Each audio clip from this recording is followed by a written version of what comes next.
नमो अरिहंताणं।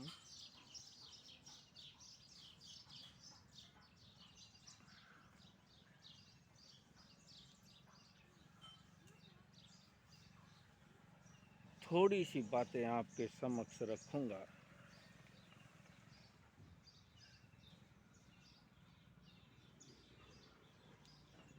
जो हमारे जीवन के लिए बहुत उपयोगी है, आवश्यक है।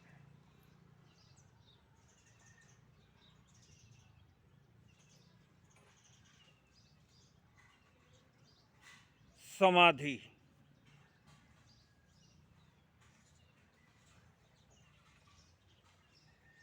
समाधि बराबर जीवन के दो पहलू हैं, सुख और दुख। इन दोनों के अंदर जो समतल है, उसको बना करके रखना।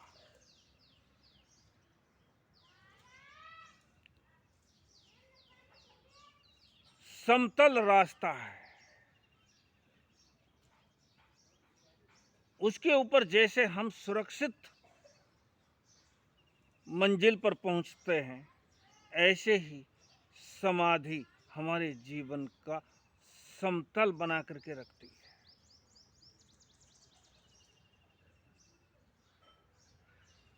जिसको भगवान बुद्ध ने मध्यम मार्ग कहा है।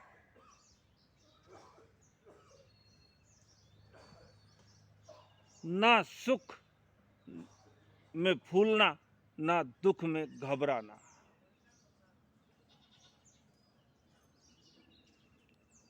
जो है जैसा है उसको उसी रूप में स्वीकार। अब जैसे हम देखते हैं, जहां पर मरने के बाद दफना दिया जाता है, उसके ऊपर कुछ निर्माण कर देते हैं, उसे समाधि कहते हैं। यह सनातन परंपरा में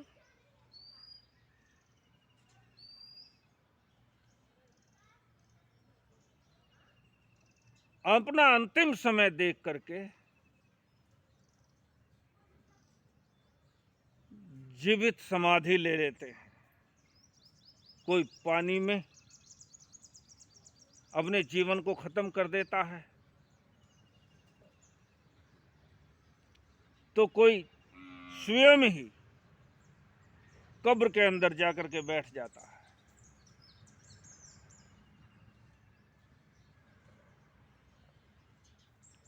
इसे भी दुनिया के लोग समाधि कहते हैं।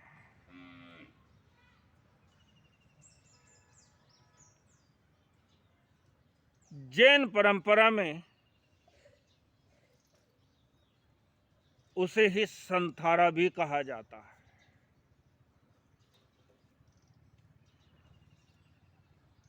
लेकिन समाधि का वास्तविक अर्थ है अपने जीवन को समतल बनाना। अनुकूल प्रतिकूल इन दोनों ही स्थितियों में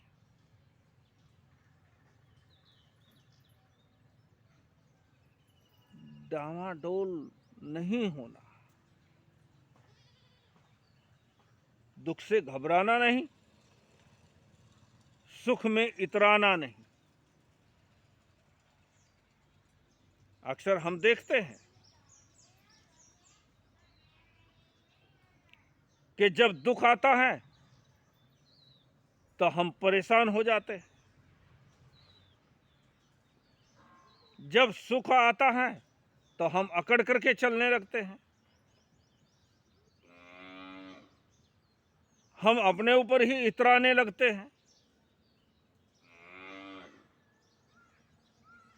कहें तो एक बकरे के जैसे मैं करने लगते हैं।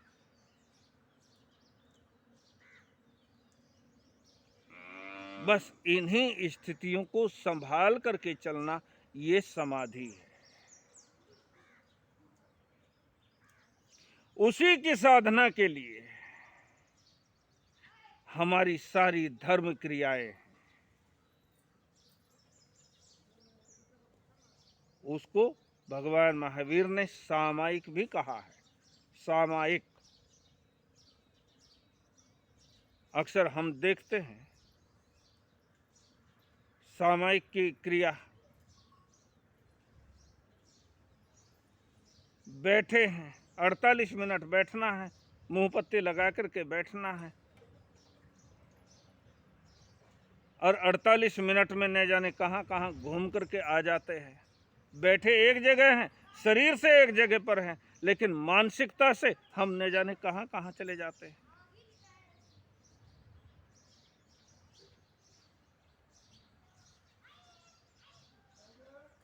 लेकिन हम बिना मुंह पत्ती के भी अब खाना खा रहे हैं, खाना खाते खाते भी हम सामायिक कर सकते हैं। अब कुछ लोगों की आदतों को देखता हूं, सब्जी के अंदर थोड़ा नमक कम रह गया, थाली उठा करके फेंक दी।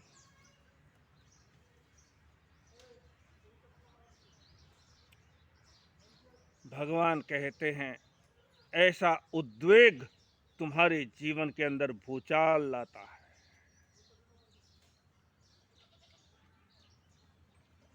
तुम्हें परेशानियों से भरने वाला होता है।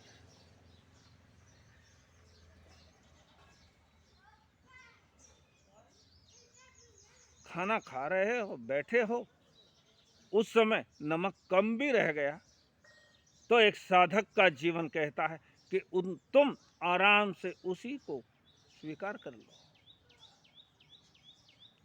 हमारी सनातन परंपरा में तो अन्न को अन्नपूर्णा देवी के रूप में जाना जाता है। उसका अपमान नहीं करना चाहिए। फिर भी तुम्हें कुछ चाहिए ही तो थोड़ा सा वापस ले लो, नमक कम रह गया थोड़ा नमक डाल लो। महावीर तो कहते हैं ऊपर से नमक लेना ही नहीं, उसी में संभाव, बड़े प्रेम से भोजन करो। भोजन करना कोई पाप नहीं है कि तुम भोजन कर रहे हो और एक आदमी तपस्या कर रहा है तो वो पुण्य आत्मा और ये पाप आत्मा।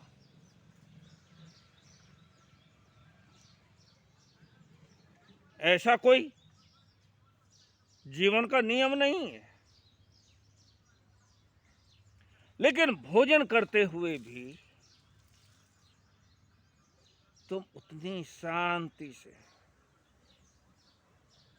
समाधि यानी शांतता,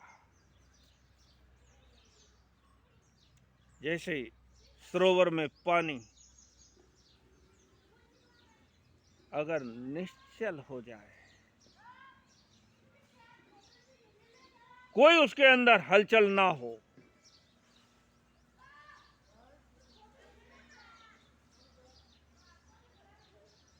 बड़ा शांत, तो ऐसा भोजन भी हमारे शरीर के लिए अमृत का काम करता है।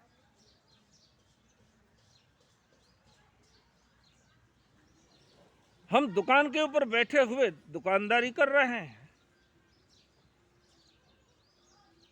आने जाने वाले ग्राहकों से बड़ी शांतता से, बड़ी आत्मीयता से, गद्दारी के भाव से नहीं कि मैं ग्राहक को आकर्षित करूं, इस भाव से नहीं, वो एक व्यापार करने का उसका ये कार्य है, लेकिन उसमें भी अपने आप को समतल संभाव बना करके। दुकान के ऊपर कोई ग्राहक आया और उसके ऊपर झल्ला पड़े, ऐसा नहीं होना चाहिए।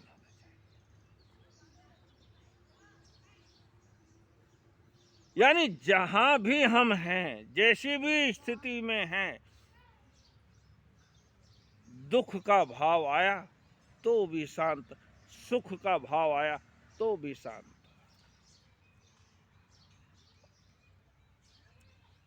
तो मरने के बाद ही समाधि है ऐसा नहीं, हमारी सारी जिंदगी एक समाधिस्थ भाव हो जाती है और उसी समाधि के अंदर हमें परम सुख, परम आनंद की प्राप्ति होती है। लेकिन ज्ञानियों ने 4 बातें कही जिनके रहते हुए हम समाधि को प्राप्त नहीं हो सकते। कौन सी? जो सुख सुविधाओं के पीछे दौड़ता है, ध्यान रखना, सुख सुविधाएं प्राप्त करना कुछ गलत नहीं, लेकिन उनके पीछे ही पागलपन दिखाना, उनको हासिल करने के लिए ही सारी की सारी ऊर्जा लगा देना है, उनका उपयोग गलत नहीं, लेकिन उन्हीं के लिए हम बेचैन हो जाना, हमारा खाना पीना, उठना बैठना सोना सब कुछ हराम हो जाता है।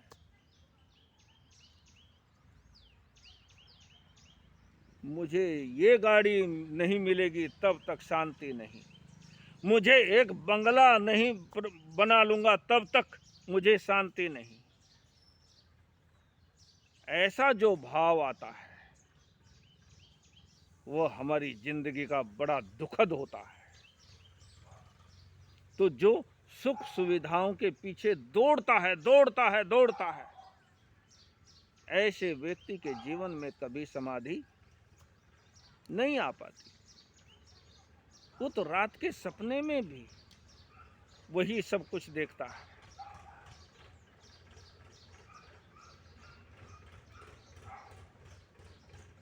एक भूचाल है, सारी जिंदगी आंदोलित हो रही है। मानसिक स्तर पर हमारे अंदर एक तूफान होता है जो सुख सुविधाओं के पीछे दौड़ता है। रे मन चिंता जाल में, रे मन चिंता जाल में क्यों होता बेजार, उतना ही तू पाएगा जितना लिखा लीला। जितना तेरा योग है, जितना तुझे मिलना है, जितना प्राप्त करने के लिए तेरी पात्रता है, वही मिलेगा, उससे ज्यादा नहीं।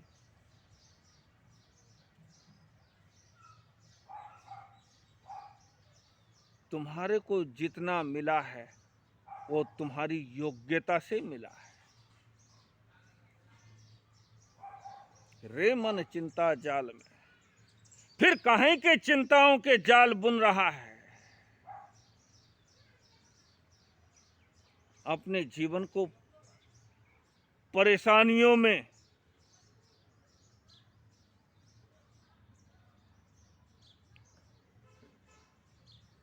ऐसे व्यक्ति को समाधि का भाव पैदा नहीं होता। ये सब भाव के ऊपर निर्भर है।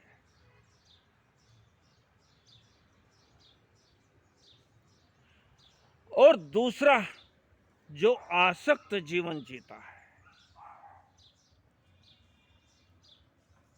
आसक्त किसी भी चीज के प्रति आसक्ति, वो परिवार के प्रति हो, वो धन के प्रति हो, वो किसी अन्य वस्तु के प्रति हो, लेकिन जहां पर हमारी आसक्ति है, कहते हैं भगवान बुद्ध का एक सन्यासी उसको किसी भक्त ने बहुत अच्छी बेशकीमती चादर भेंट की। उस चादर को लेकर के भिक्षु बड़ा प्रभावित हुआ, बड़ा खुश हुआ, बड़ा प्रसन्न था। उस चादर को उसने खोल करके भी नहीं देखा, इतनी कीमती चादर खराब ना हो जाए। संभाल संभाल करके रखता है, संभाल संभाल करके रखता है।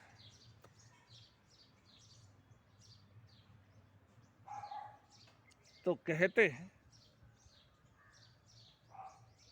कि वो भिक्षु अपना आयुष्य पूर्ण करके उसी चादर के अंदर कीड़ा बन करके बैठा।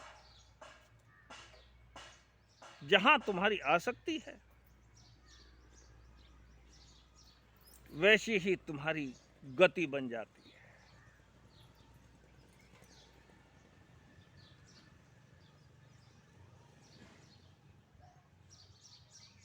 जो आसक्त जीवन जीता है, जो प्राप्त है तो है, उपयोग कर लिया, नहीं है कोई चिंता नहीं। तो ऐसे लोग समाधि के अंदर रहते हैं।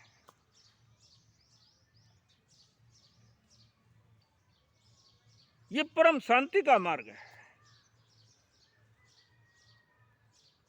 ये परम सुख का मार्ग है। लेकिन जो आसक्त जीवन जीता है वो, जैन परंपरा में भी एक मम्मन सेठ का नाम आता है। मम्मन सेठ, अपार वैभव था उसके पास, लेकिन धुन लग गई। एक सोने चांदी हीरे जवाहरात मणि माणिक्य के उनसे जटित एक बैल बनाने का, बस धुन सवार हो गई। कैसे कैसे पागलपन हमारे दिमागों में आ जाते हैं, कैसी कैसी मूर्खताएं हम पर सवार हो जाती हैं, और उसी के अंदर हम सारा जीवन तबाह कर देते हैं। इतना बेशकीमती जीवन।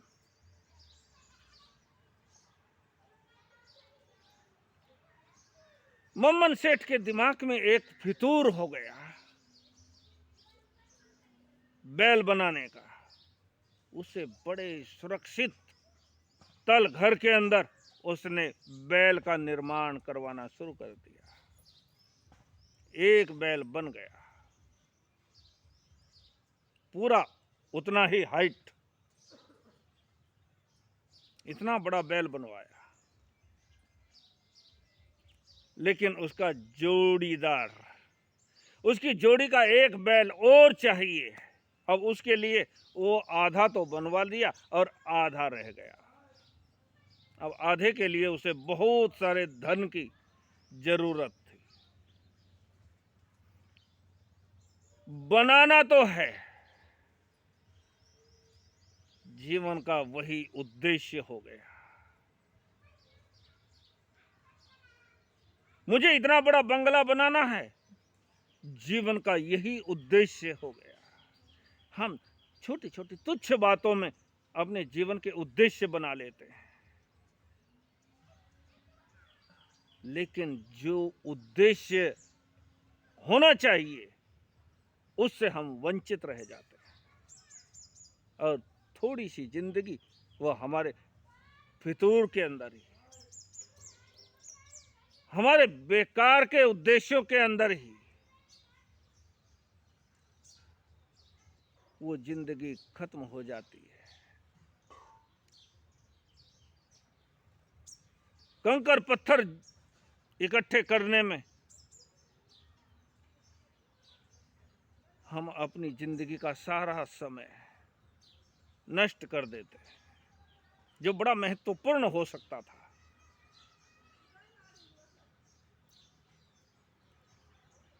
तो वो धन पाने के लिए कहते हैं मम्मन सेठ रात्रि के अंधकार में बरसाती नदी के किनारे जाकर के पानी में बहती हुई लकड़ियों को खींच खींच करके, उनको बेच बेच करके उस बैल के लिए धन इकट्ठा करता था।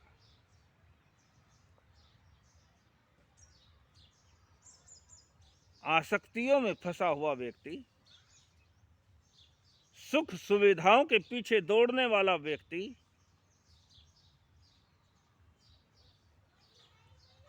समाधि को कैसे पाएगा?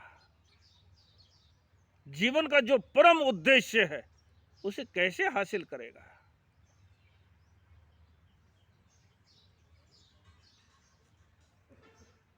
तीसरा, जो काम भोगों में मूर्छित है,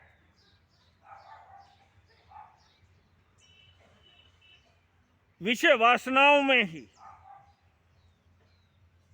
जो हर समय सोचता रहता है,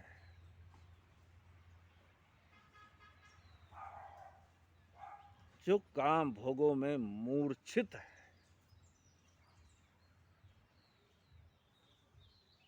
ऐसा व्यक्ति भी कभी समाधि को प्राप्त नहीं हो सकता।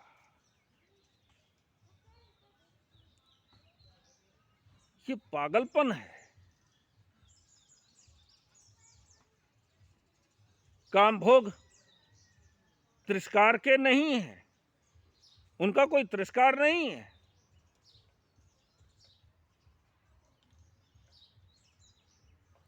लेकिन उनके अंदर मूर्छित रहना, हर समय उन्हीं के बारे में सोचते रहना, हर समय उन्हीं के विषय में चिंतन करना,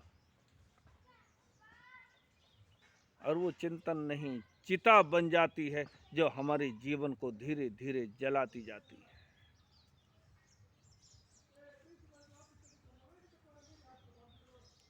मूर्छा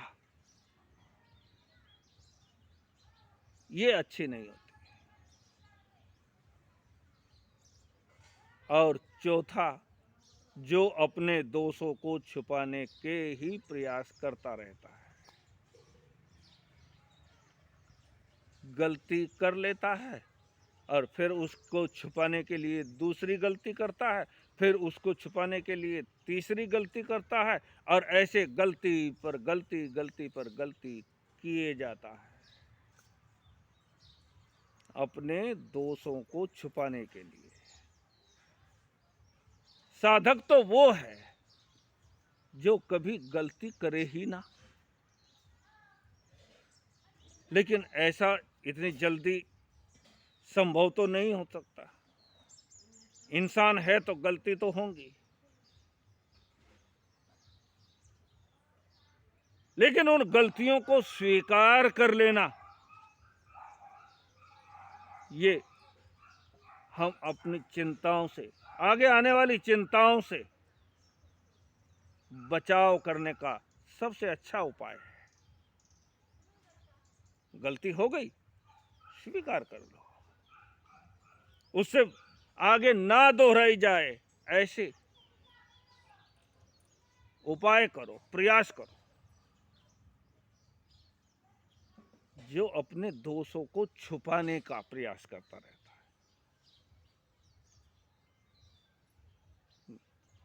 गलत व्यक्ति हमेशा भयभीत रहता है, और भय से बचने के लिए और ऐसे काम करता है जिससे वो भय और ज्यादा बढ़ता जाता है, और भयभीत व्यक्ति भी कभी समाधि को प्राप्त, कभी शांति को प्राप्त नहीं हो सकता। तो ये हमें परम शांति की अनुभूति कराने के लिए ये कुछ उपाय बताए हैं कि सुख सुविधाएं तुम्हारे पास आए तो ठीक, अन्यथा उसके पीछे दौड़ने की जरूरत नहीं। आसक्ति जो चीज छूटने ही वाली है, छूट ही जाएगी, उसके लिए तुम्हारी आसक्ति व्यर्थ है।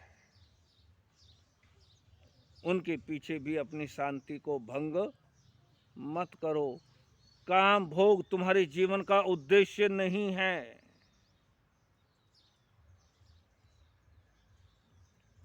क्यों बेजार हुए जाते हो?